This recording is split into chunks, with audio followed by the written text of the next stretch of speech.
நிகழ்ச்சியின் இரண்டாவது கலந்துரையாடல் பகுதியோடு இணைந்திருக்கின்றீர்கள். அந்த வகையில் இன்று நாங்கள் நம் எல்லாருமே கேள்விப்பட்ட கிளீன் ஸ்ரீலங்கா என்ற திட்டத்தை பற்றி தான் பேச போகின்றோம். அந்த திட்டத்தை தொடர்பான ஏராளமான விடயங்களை எங்களோடு பகிர்ந்து கொள்வதற்காக கலையகத்தில் எங்களோடு இணைந்திருக்கின்றார் பட்டய கணக்காளர், வரி மற்றும் முகாமைத்துவ ஆலோசகர் திரு AGS சுவாமிநாதன் சர்மா அவர்கள். வணக்கம். வணக்கம். உங்களுக்கும் நேத்ரா டிவி நேயர்கள் அனைவருக்கும் இனிய காலை வணக்கம். வணக்கம். நலமாக இருக்கிறீங்களா? ஆமாம், நீங்கள் சுகமாக இருக்கீங்களா? நானும் ரொம்ப நலமாக இருக்கிறேன். இன்னைக்கு கிளீன் ஸ்ரீலங்கா பற்றியான சில விடயங்களை தான் பார்க்க போகிறோம். அந்த வகையில் கிளீன் ஸ்ரீலங்கா பற்றிய ஒரு அறிமுகத்தை தந்தால் நல்லா இருக்கும் நினைக்கிறேன். ஆமாம், நல்ல ஒரு கேள்வி, நல்ல ஒரு டைமிங். அதுக்கு நேத்ரா டிவிக்கு நன்றி சொல்லணும். என்று சொன்னால் இப்போ கிளீன் ஸ்ரீலங்கா பற்றி தான் இந்த கிழமையே போய்கொண்டிருக்கு. அதாவது அரசாங்கத்தின் திட்டமிடல் குழுவானது இந்த கிளீன் ஸ்ரீலங்கான்ற முக்கியத்துவத்தை மக்களுக்கு போய் சேர வேணும் என்று சொல்லி இந்த வாரத்தையே கிளீன் ஸ்ரீலங்காவாக இருக்கிறார்கள். ஆகவே நாங்கள் அதாவது எக்கனமி இந்த வகையில் என்று பார்க்கும் பொழுது நாங்கள் என்ன செய்ய வேண்டும் என்று சொன்னால், அந்த கிளீன் ஸ்ரீலங்காவை 2 விதமாக நாங்கள் பார்க்க வேண்டும். ஒன்று என்ன செய்யணும் என்று சொன்னால், அந்த நாங்கள் செய்கின்ற சேவைகள், அதாவது ப்ரோசஸ், மற்றது திங்ஸ், அதாவது ஒரு தொற்று வரக்கூடிய பொருட்களை எவ்வாறு நாங்கள் கிளீனாக வைத்திருக்க வேண்டும். அதே நேரம் மக்களுக்கு ஒரு சேவையை வழங்கும் பொழுது அந்த சேவையானது எவ்வாறு ஒரு எஃபிஷியன்சி லெவல் என்று சொல்ல, அதாவது சிறப்பான உச்ச தன்மையில் மக்களுக்கு அந்த சேவையை வழங்க வேண்டும். அது அரசாங்கத்தில் சேவை மாத்திரமல்லாது நாங்கள் பார்க்க வேண்டும், ஒவ்வொரு இலங்கை குடிமகனும், ஒவ்வொரு வியாபாரம் செய்வர்களும், அது மாத்திரமே அது ஆசிரியராக இருந்தால் ஆசிரியராக இருக்கும், யூனிவர்சிட்டி லெக்சராக இருந்தால் அவர்களும் இதை உணர்ந்து இந்த நாட்டினுடைய பொருளாதாரத்தை நிச்சயமாக நாங்கள் அடுத்த கட்டத்துக்கு கொண்டு செல்லக்கூடிய வாரமாகத்தான் நாங்கள் இதை எடுக்க வேண்டும். என்று சொன்னால் நாங்கள் அரசாங்கத்தை மாத்திரம் கிளீனாக இருக்க சொல்லிவிட்டு நாங்கள், அதாவது தனியார் இதை ஒரு இதாக பக்க சார்பாக இருக்க முடியாது. ஆகவே நாங்கள் பார்க்க வேண்டியது எவ்வாறு அரசாங்கம் தங்களை அட்ஜஸ்ட் பண்ணி கொண்டு போகிறார்கள், அதே மாதிரி நாங்கள் பிரைவேட் செக்டர்ஸும், அதாவது பொது மக்களும் அதை எவ்வாறு செய்ய முடியும் என்றுதான் இந்த நிகழ்ச்சி மூலமாக நாங்கள் மக்களுக்கு கலந்து ஆலோசிக்க போனோம். ஆக அந்த வகையில் நாங்கள் அரசாங்கம் தமது கடமையை செய்வார்கள்.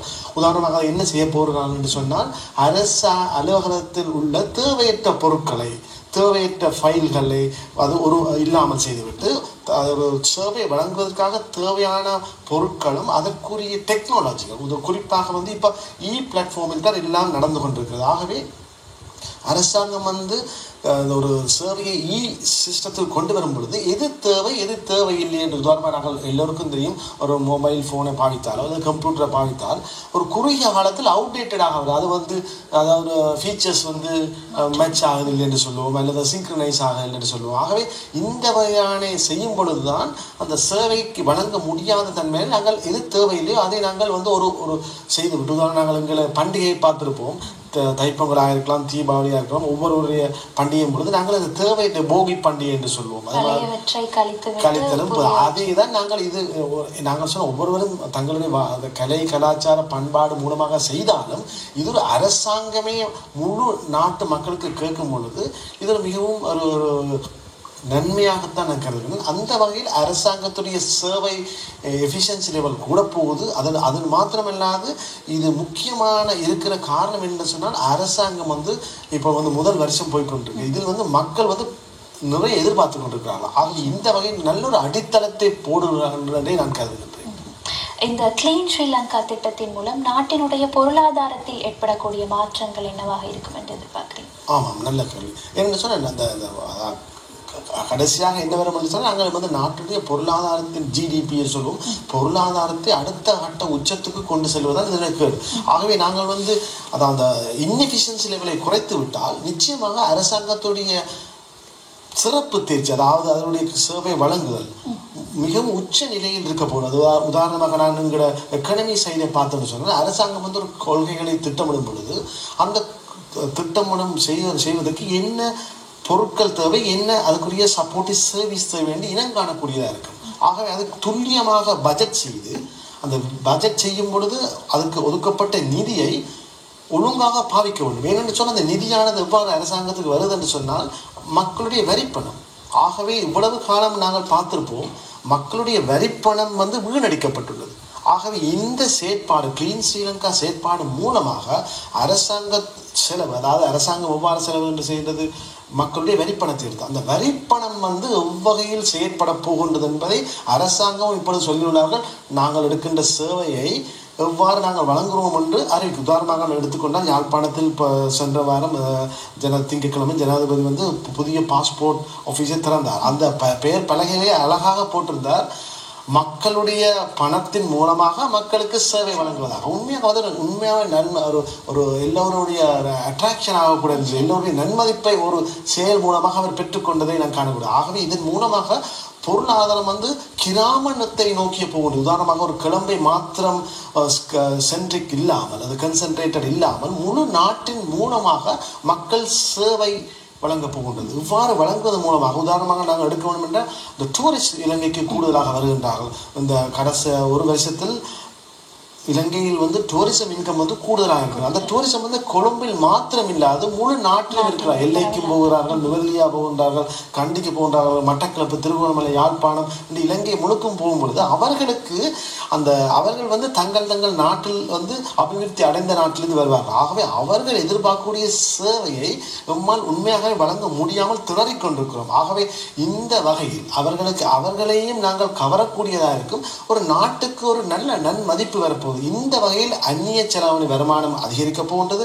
நமது தேவையற்ற செலவுகளை நாங்கள் குறைக்க போகின்றோம். மக்களுடைய வரிப்பணமானது மிகவும் உச்ச நிலையில் பயன்படுத்த போகிறது. இந்த வகையில் நீங்கள் கேட்டதுக்கிணங்க அரசாங்கத்துக்கு பொருளாதார வளர்ச்சியானது நிச்சயமாக சிறந்த ஒரு பாதையை நோக்கிய ஒரு பயணமாகத்தான் இந்த அதாவது ஓடுகின்ற ட்ரெயினை ஒரு தண்டவாளத்தில் ஒழுங்காக வைத்தால் அந்த ட்ரெயின் நன்றாக பிரயாணம் பண்ணும். அதைத்தான் இந்த கிளீன் ஸ்ரீலங்காவில் நாங்கள் பார்க்கின்றோம். அதாவது செய்கின்ற செயல்கள் மிகவும் எஃபிஷியன்சி லெவலாக இருந்து அதன் மூலமாக அரசாங்கம் நல்ல வருமானத்தை பெறும். கூடுதலான டூரிசம் வந்தால், கூடுதலான ரயில் பயணம் சென்றால், கூடுதலாக மக்கள் ஒரு இடத்துக்கு போயிட்டு வந்தால் அரசாங்கத்துடைய கட்டண அறவிடுதல் இருக்குது. அதன் மூலமாக கூடுதலாக அது மாத்திரமாக டூரிசம் வரும் பொழுது அதன் மூலமாக வெளிநாட்டு அந்நிய செலாவணி வருமானம் வரப்போகுது. ஆகவே அந்த வகையில் அரசாங்கத்துக்கு ஒரு உள்நோக்கமும் இருக்கின்றது, வருமானத்தை மதிக்கிறது. இதன் மூலமாகத்தான் பொருளாதார வளர்ச்சியை நாங்கள் ஈட்ட முடியும் என்று நான் கருதுகின்றேன். பொதுவாக மக்களிடையே இந்த கிளீன் ஸ்ரீலங்கா தொடர்பான விழிப்புணர்வு காணப்படுகின்றது. ஆமாம், இப்பொழுது மக்கள் இது புஷ் பேக் என்று நாங்கள், அதாவது ஏன் என்று சொன்னால் இப்பொழுது யங்ஸ்டர்ஸ் எடுத்துக்கொண்டால் அவர்கள் ஃபிங்கர் டிப்ஸில் வைத்திருக்கிறாங்க. மற்ற நாட்டில் என்ன நடக்கிறது, எங்கள் நாட்டில் என்ன இல்லை என்று எல்லோருக்கும் தெரியும். இப்போ இருக்கின்ற யங்ஸ்டர்ஸுக்கு எமது நாட்டில் என்ன அதற்கு மிகவும் முக்கியமான காரணம் எமது படித்த துறையினர் வெளிநாட்டு செல்வது. ஏன்னு சொன்னால் அவர்கள் ஒரு கம்பேர் பண்ணுறார்கள். வெளிநாட்டில் இது இருக்குது, இந்த சேவை இருக்குது, அரசாங்கத்தினால் நாங்கள் செய்கின்ற வரிப்பணத்துக்கு அரசாங்கத்திலிருந்து மீள பெற்றுக்கொள்ளக்கூடியதாக இருக்குது. உதாரணமாக நாங்கள் அரசாங்க வைத்தியசாலைக்கு செல்ல முடியாத நிலை காணப்பட்டது. அதே நேரம் அரசாங்க போக்குவரத்தில் நாங்கள் ஈடுபட முடியாமல் மக்கள் சொல்றது கிளீன் இல்லை, டைமிங் சரியில்லை போன்ற இன்எஃபிஷியன்சி. ஆகவே இப்பொழுது நாங்கள் பார்க்கணும், அரசாங்க வைத்தியசாலைக்கு செல்லுகின்றார்கள், அரசாங்க பிரயாணத்தை பயன்படுத்துகிறாங்க, ட்ரெயினில் போகின்றோம். ஆகவே இந்த வகையில் அரசாங்கம் மக்களிடம்தான் இந்த தரவுகளை பெற்று அரசாங்கம் கொள்கைகளை மிகவும் துல்லியமாக திட்டமிடுகிறார்கள் நான் கருதுகிறேன். என்றது அவர்களுடைய செயற்பாடுகள். நாங்கள் ஒரு ஒரு செயல் நான் உதாரணமாக செய்யும் பொழுது நாங்கள் கவனிக்கின்ற அரசாங்கத்தின் செயற்பாடுகளில் குறை இருந்தால் இப்போ வாட்ஸ்அப் குரூப் எல்லாம் இருக்குது. இப்பொழுது உடனடியாக நாங்கள் தகவலை தெரிவிக்கக்கூடிய தன்மையை அரசாங்கம் இருக்கின்றது. உதாரணமாக சில அமைச்சர்களுடைய செயலாளருக்கு நாங்கள் தெரிவித்தால் 2ஆம் நாளில் அடுத்த நாளே உண்மையாக நான் உதாரணமாக சொன்ன பாஸ்போர்ட் ஆஃபீஸில் கிரெடிட் கார்டு மூலமாக செலுத்த முடியாமல் இருந்தது. உடனே நாங்கள் என்ன செய்தோம் என்றால் வெளிநாட்டிலிருந்து வருபவர்களுக்கு விசா ரெனியூ பண்ணும் பொழுது அவர்கள் இலங்கை ரூபாவை கொண்டு மாற்றி செய்கின்ற ஒரு சிக்கல் இருந்தது. ஆகவே இதை நாங்கள் மக்கள் தெரிவித்ததன் வாயிலாக அடுத்த நாளே அந்த கிரெடிட் கார்டு சிஸ்டத்தை கொண்டு விட்டார்கள். ஆகவே மக்கள் மிகவும் விழிப்புடன் இருக்கின்றார்கள் என்றே நான் கருதுகின்றேன். நிச்சயமாக மக்கள் பயணி பெறக்கூடியதாக இந்த திட்டம் இருப்பது மிகவும் சந்தோஷத்திற்குரிய விடயமாகத்தான் இருக்கின்றது. பொதுவாக இந்த பணவீக்கத்திற்கும் இந்த கிளீன் ஸ்ரீலங்கா திட்டத்திற்கும் ஏதேனும் தொடர்பு இருக்கின்றதா? அதனால் பணவீக்கத்தில் இது ஏதாவது செல்வாக்கு செலுத்தும்? ஆமாம், என்று சொன்னால் பணவீக்கம் என்று சொன்னால் எவ்வாறு இருக்க போகுதுன்னு சொன்னால், நாங்கள் வந்து ஒரு லேக் ஆஃப் இன்ஃபர்மேஷன், அதாவது எங்களுக்கு தரவுகள் இல்லாத விடத்து நாங்கள் என்ன செய்வோம் என்றால் ஒரு பொருட்களுடைய விலையேற்றம் கூடுதலாக இருக்கலாம். பணவீக்கம் என்று சொன்னால் என்ன, பொருட்களுடைய சேவைகளுடைய விலைகள் தொடர்ந்தேர்ச்சியாக அதிகரித்து செல்வது தான் பணவீக்கம். அந்த தொடர்ந்தேர்ச்சி ஏன் அதிகரிக்கிறது என்று சொன்னால், நாங்கள் வந்து ஒரு பொருளை வேண்டும் பொழுது அல்லது சேவையை பெற்றுக்கொள்ளும் பொழுது அவர்கள் கேட்கின்ற விலைக்கு நாங்கள் கொடுக்க வேண்டிய நிலை இருந்தது. ஆனால் இந்த தரவுகள் வந்து இப்பொழுது, அதாவது இன்ஃபர்மேஷன் வந்து ஃபோனில் இருக்கின்றது, உடனே இன்டர்நெட்டில் இருக்குது, கூகுள் பண்ணி பார்த்தால் எடுக்கக்கூடிய தன்மை இருக்குது. ஆகவே அந்த எங்களுடைய கம்பேர் பண்ணக்கூடிய அந்த நாங்கள் அதிக விலை ஏற்றம் ஏற்படும் பொழுது நாங்கள் வந்து அரசாங்கத்துக்கு அறிவிக்கக்கூடிய, உதாரணமாக நாங்கள் எடுத்துக்கொண்டால் தேங்காய் எடுத்துக்கொண்டால் தேங்காய் ஒரு கூடுதலாகவே அதிகரித்து வந்தது. அதை நாங்கள் அரசாங்கத்துக்கு தெரிவித்து இது அசாதாரண நோக்கி செல்கின்றது சொல்லுவது மூலமாக ஒரு ஒரு கண்ட்ரோல் ப்ரைஸை கொண்டார்கள். ஆகவே இதன் வாயிலாக ஒரு விலை ஏற்றத்தை அரசாங்கம் கொள்கை ரீதியாக தடுக்கக்கூடியதாக. இது மக்களுக்கு அந்த பணவீக்க அதிகரிப்பை வந்து குறைத்தது. இதன் வாயிலாக உண்மையாக இப்பொழுது பார்த்தால் பணவீக்கம் வந்து மிகவும் ஒரு நல்ல நிலையில், அதாவது இலங்கை பொருளாதாரம் நான் ஒரு 2 வருஷத்துக்கு முதல் பார்க்கும் பொழுது பணவீக்கம் தான் சமாளிக்க முடியாமல் இருந்தது. என்னென்ன பாரிய பொருளாதார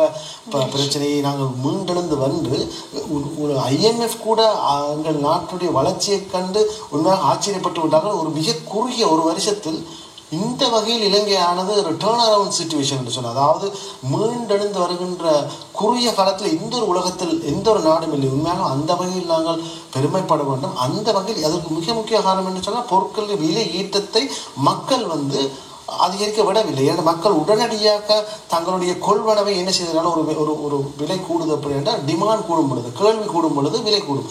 ஆகவே அரசாங்கம் உதாரணம் கேட்டுக்கொண்டார்கள், உதாரணமாக தேங்காயை எடுத்துக்கொள்ளலாம். தேவையற்ற விதத்தில் நீங்கள் கொள்வனவு செய்து பதுக்க வேண்டாம். ஆகவே டிமாண்ட் குறையும் பொழுது என்ன நடக்கும், அதனுடைய விலை ஆட்டோமேட்டிக்காக குறையும். உண்மையாக அரசாங்கம் வந்து நான் நினைக்கிறேன் ஒரு ஒரு அப்பா அம்மா பிள்ளை என்ற ரீதியாக அரசாங்கமும் பின்னுக்கு சென்று மக்களை தெளிவுபடுத்தியதன் வாயிலாக இந்த பணவீக்கத்தை குறைத்துள்ளார். இப்பொழுது நாங்கள் பார்த்தோம், மக்கள் எல்லோரும் குறை சொன்னார்கள், வாகன இறக்குமதியை அனுமதிக்கவில்லை. அதை கூட நாங்கள் இப்போது அரசாங்கம் அனுமதித்து விட்டது. ஆக அந்த வாகன இறக்குமதி செய்தால் எல்லோரும் எதிர்பார்த்தால் இலங்கையை இனி முடிந்தது, இலங்கையின் ரூபாவின் பெறுமதி விழுந்துவிடும், இனி இலங்கை மீண்டெழுந்துவார். ஆனால் இந்த வாகன இறக்குமதியை அரசாங்கம் மிகவும் துல்லியமாக கணித்து படிப்படியாக அதை விரிவுபடுத்தி இப்பொழுது வாகன இறக்குமதியை கூட விட்டுவிட்டார். அதன் வாயிலாக உண்மையாக வந்து அது ஒரு இப்பொழுது இலங்கை அரசாங்கம் வந்து ஒரு முழுமையான ஒரு பொருளாதார வீழ்ச்சியை பொருளாதார வளர்ச்சியை நோக்கி செல்கின்ற அதே நேரத்தில் பணவீக்கமும் கண்ட்ரோலுக்குள் வந்துகின்றதை நான் கருதுகின்றேன். இப்பொழுது நாங்கள் வந்து 2025 வாழ்ந்துட்டு இருக்கோம். 2028க்கு நாங்கள் போகும்பொழுது எங்களுடைய நாட்டினுடைய கடன்களை அடைத்து விடக்கூடியதாக இருக்குமா? அந்த நேரத்தில் IMF கடன்களை அடைத்து விடக்கூடியதாக இருக்குமா? எவ்வாறானது உங்களுடைய நோக்கம் எவ்வாறானதாக இருக்கு? இது நல்ல அருமையான கேள்வி. என்று சொன்னால் இப்போ ஆனால் இந்த கேட்கின்ற நேர்களின் கையில் தான், மக்களின் கையில் தான் இருக்கின்றது. என்று சொன்னால் அரசாங்கம் வந்து ஒரு நல்ல ஒரு கொள்கையை அறிமுகப்படுத்திவிட்டார். என்ன ஸ்பெஷலி இந்த ஒரு மாற்றம் என்ற ரீதியாக ஒரு மாற்றத்தை கொண்டு விட்டார். ரொம்ப கடினமான பொருளாதார நடைமுறையை இப்போ நாங்கள் சென்று கொண்டிருக்கிறோம். நமக்கு தேவையானது இப்போ பொறுமை இருந்தால் பூமி ஆளலாம் என்ற பழமொழியே இருக்கு. ஆகவே நாங்கள் இதுதான் முதலாவது வருஷம், இன்னொரு 3-4 வருஷம் பொறுமையாக இருந்தால் நல்லொரு நோக்கிய பொருளாதார திட்டமிடல் சேர்க்கொண்டு வருகின்றது. ஆகவே அரசாங்கத்துடைய கொள்கை வந்து 5 வருஷம் இந்த அரசாங்கம். ஆகவே உடனடியாக அதனுடைய பலாபலன்கள் எதிர்பார்க்க முடியாது. ஆகவே நீங்கள் சொன்னது போன்று இதனுடைய பழங்களை பறிக்கலாம். எவ்வாறு இப்போதாங்க மரத்தை நட்டு கொண்டிருக்கிறோம். 2வது வருஷத்தையே பழம் பறிக்க முடியாது. அது 3வது 4வது வருஷம் வரும்பொழுது தான் நாங்கள் அதுக்குரிய பலாபலன்களை பெற்றுக்கொள்ளும். ஆகவே எக்கனமி வந்து நீங்கள் சொன்னது கிடையாது, ஒரு 5 வருஷத்தில் இந்த கொள்கைகளை மக்கள் கேள்வி கேட்காமல் பின்பற்றினால் நிச்சயமாக நீங்கள் சொன்னது போன்று நாங்கள் எல்லாம் ஒரு பெரிய ஒரு அபிவிருத்தியை நோக்கிய பயணமாகவும் வருங்கால சந்ததியினர் இனி வெளிநாட்டுக்கு போகாமல் இங்கேயே வெளிநாடு போன்று வாழக்கூடிய நிலை நிச்சயமாக ஏற்படும் என்று நான் கருதுகின்றேன். எங்களுக்கும் அந்த நிலை வர வேண்டும் என்று ஒரு ஆர்வத்தை எங்களுக்கு தூண்டியிருக்கின்றீர்கள் என்றுதான் சொல்ல வேண்டும். புதிய அரசாங்கம் இப்பொழுது எங்களுடைய அரசாங்கத்தினால் ஏற்படுத்தப்பட்ட பொருளாதார மாற்றம் எவ்வாறானதாக இருக்கின்றது?